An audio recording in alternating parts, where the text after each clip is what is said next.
क्या वाकई में लोकतंत्र जीता या फिर जैसा आरोप लगाया जा रहा है वोट छीनकर सत्ता हासिल की गई है? जी हाँ, 27 लाख वोट क्या सच में डाले ही नहीं जा सके? नमस्कार, आप देख रहे हैं भारत की सच। पश्चिम बंगाल की सियासत में इस बार जो हुआ उसने पूरे देश को चौंका दिया है। 15 सालों से मजबूत पकड़ बनाई बैठी ममता बनर्जी के किले में ऐसी सेंध लगी कि सियासी गलियारों में हलचल तेज हो गई है। बीजेपी ने इस चुनाव में आक्रामक रणनीति अपनाई, जमकर प्रचार किए, तीखे भाषण भी दिए, लेकिन हिंदू मुस्लिम का भी वहां पर विरोध किया। मंदिर मस्जिद हिंदू मतदाताओं में टीएमसी का खौफ पैदा करना, बीजेपी की वोट नहीं किया तो सनातन खतरे में पड़ जाएगा, ऐसी बयान देना, बीजेपी की यह सभी रणनीतियां काम आ गई आज। लेकिन हो सकता है कुछ भी।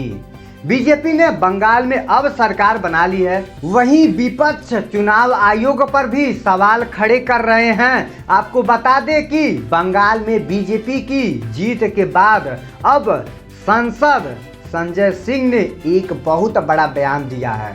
जी हाँ, उन्होंने एक वीडियो जारी कर दिया है और बोला है कि ईडी, सीबीआई, चुनाव आयोग, 2.5 लाख केंद्रीय सुरक्षा बल, चुनाव में हजारों करोड़ों खर्च करना, डीजीपी, सीएस, डीएम, एसपी को हटाना, एसआईआर के जरिए 27 लाख मतदाताओं को मताधिकार से वंचित रखना, फिर टीएमसी को हराकर मोदी और गोदी मीडिया द्वारा ढोल पीटना। अगर यह लोकशाही है तो फिर तानाशाही क्या है?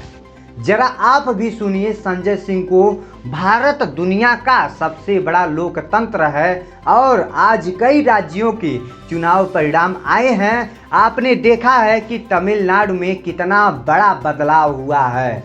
एक नई पार्टी टीवीके, जिसे नेता विजय थलपति को जनार्दन जनता ने तमिलनाडु का सीएम बना दिया है। लोकतंत्र में कई बार ऐसे फैसले जनता देती है, एक नई पार्टी के पक्ष में अपना समर्थन देता है, तो तमिलनाडु में देखने को मिला है। बंगाल में जो कुछ हुआ आज उसको लेकर टीवी चैनलों में जश्न मनाया जा रहा है। गोदी मीडिया बड़ी बड़ी बातें करेगा, तमाम उपलब्धियां गिनाएगा। मोदी जी की और अमित शाह जी की, भारतीय जनता पार्टी की नीति की, रणनीति की बहुत सारी बातें होगी। लेकिन क्या यह वास्तव में लोकतंत्र की जीत है? क्या यह जनता के फैसले की जीत है? क्या आज इस चुनाव परिणाम के पीछे का जो सच है वो इस देश के लोगों को भूल जाना चाहिए और सिर्फ बीजेपी का गुणगान करना चाहिए? मुझे लगता है नहीं।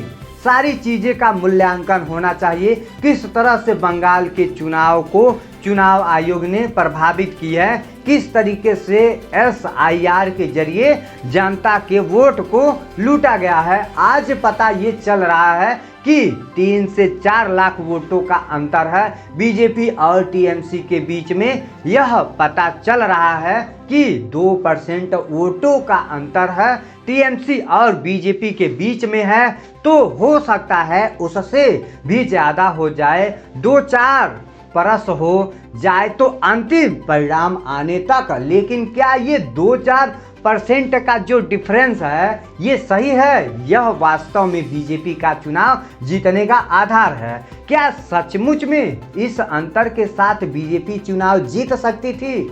नहीं। 3 से 4 लाख वोट का अंतर है, लेकिन 27 लाख वोट लोगों को डालने नहीं दिए गए और इस काम में माननीय सर्वोच्च न्यायालय का भी फैसला आने में विलंब हुआ। और सर्वोच्च न्यायालय का फैसला तो सब लोग सुनकर हैरान थे कि अगली बार वोट दे देना। अगर आज वो 27 लाख वोट, 27 लाख मतदाता अपना मतदान करने से वंचित नहीं होते तो क्या आपको बीजेपी की इतनी बड़ी जीत देखने को मिलती? नहीं मिलती। एक अलग तरह से परिणाम आज इस देश के सामने होता, लेकिन दुर्भाग्य से एसआईआर के जरिए लाखों मतदाता, 27 लाख मतदाताओं को वोट के अधिकार से वंचित कर दिया गया। तो यह जो बंगाल की जीत है भारतीय जनता पार्टी की, दरअसल यह लूटतंत्र की जीत है, लोकतंत्र की जीत नहीं है। इसी के साथ वीडियो को समाप्त करते हैं। तो आई होप आपको यह इंफॉर्मेशन अच्छा लगा होगा। तो आप भी अपनी प्रक्रिया कमेंट बॉक्स में दीजिएगा। इस मुकाबले को बीजेपी कैसे जीत लिया और ममता बनर्जी 15 साल से बंगाल में राज कर रही थी, लेकिन आज उसकी पलड़ा कैसे भारी हो गया, कमेंट सेक्शन में जरूर बताइएगा।